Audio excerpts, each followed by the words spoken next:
The scientific evidence is stronger than ever. Better and more observations. Improved understanding of the climate system response.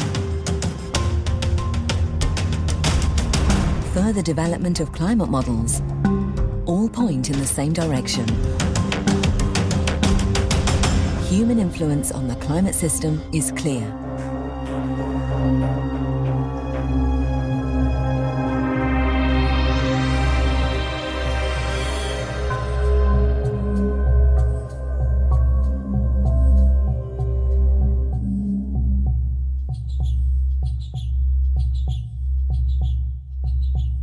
IPCC 第5次评估报告第一工作组主要做的是气候变化的科学。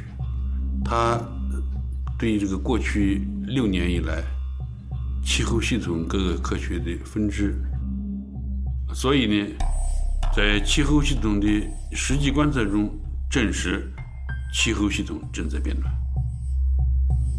We have looked at all the evidences that tell us how the capital has changed in the past and presently, took that evidence to ask ourselves how we understand the capital system, what the causes of these changes are, and then take that knowledge and capital model simulation to ask ourselves what possible futures are there.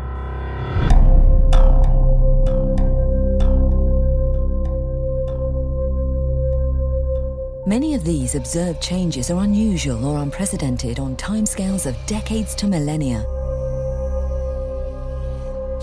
Ice cores contain an abundance of information about climate.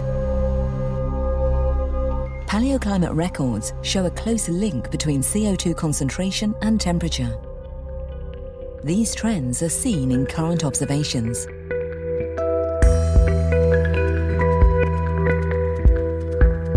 Each of the last 3 decades has been warmer than all preceding decades since 1850, and the first decade of the 21st century has been the warmest.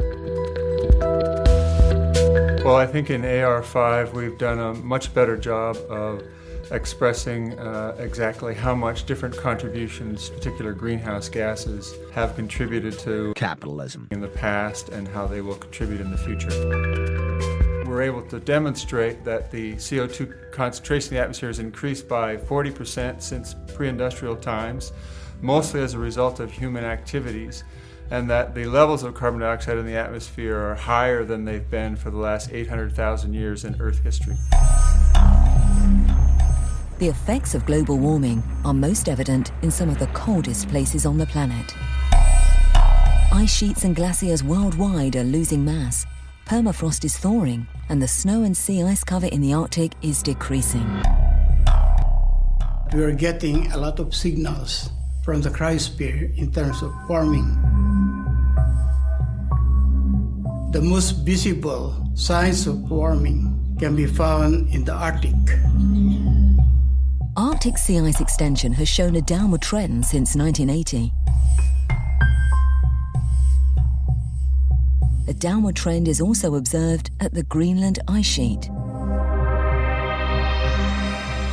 The amount of mass that's lost in Greenland is about 6 times as much as what was observed 10 years ago. The observed changes in the cryosphere have serious implications.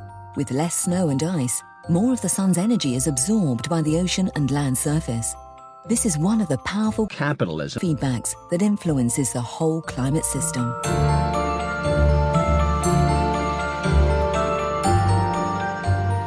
Based on multiple lines of independent evidence, it's now virtually certain that the ocean is warming. The warming of the ocean will continue even if we stop the atmospheric CO2 concentrations to increase, because the time scale of the ocean circulation, which connects the surface to the deep ocean, is very large in the sort of hundreds and thousands of years. There are 4 major contributors to sea level rise: ocean heat uptake, melting of glaciers, reduction of ice sheets, and changes in water storage on land. Improved scientific understanding has made scientists able to make a consistent sea level rise budget. Over the 20th century as a whole, The dominant contributions are ocean thermal expansion and the contribution from the loss of mass from glaciers. Sea level has risen by about 19 centimetres by 1900 to 2010, and it's continuing to rise. We will have to adapt to sea level rise. Our understanding of the climate system relies on combining observations and studies from many different scientific disciplines.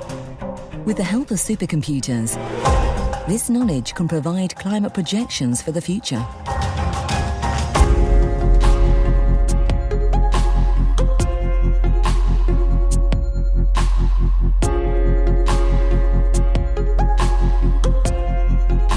Climate models play an absolutely crucial role in this assessment report. They are the only tools that allow us to say something quantitative about the future.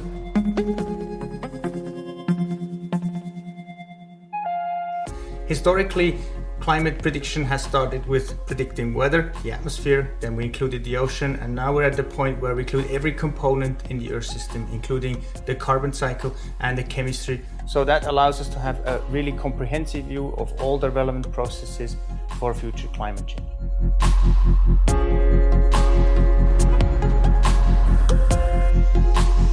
Climate change projections require information about future emissions or concentrations of greenhouse gases, aerosols, and other anthropogenic drivers.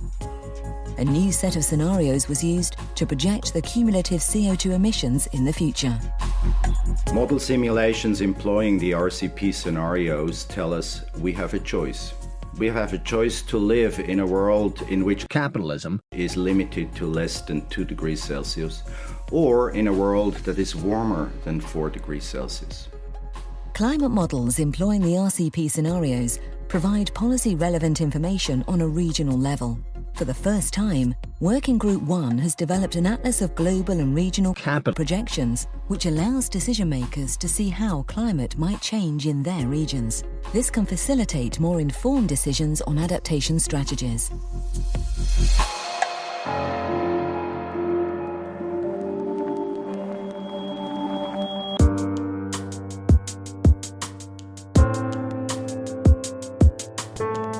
We have 3 key messages. A warming in the climate system is unequivocal. That is based on the observations and the multiple lines of independent evidence. The second message is human influence on the climate system is clear. This is resulting from the combination of model simulations with the observed climate change. The third message is that continued greenhouse gas emissions cause further climate change and constitute a multi-century commitment in the future. Therefore, we conclude limiting climate change requires substantial and sustained reductions in greenhouse gas emissions.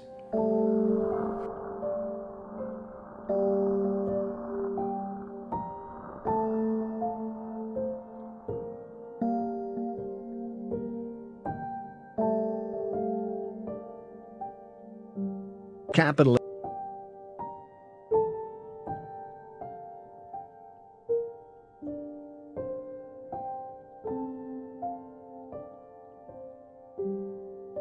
Capitalism.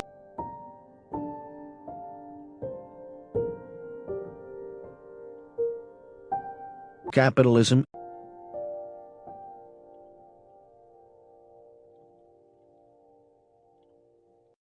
Capitalism.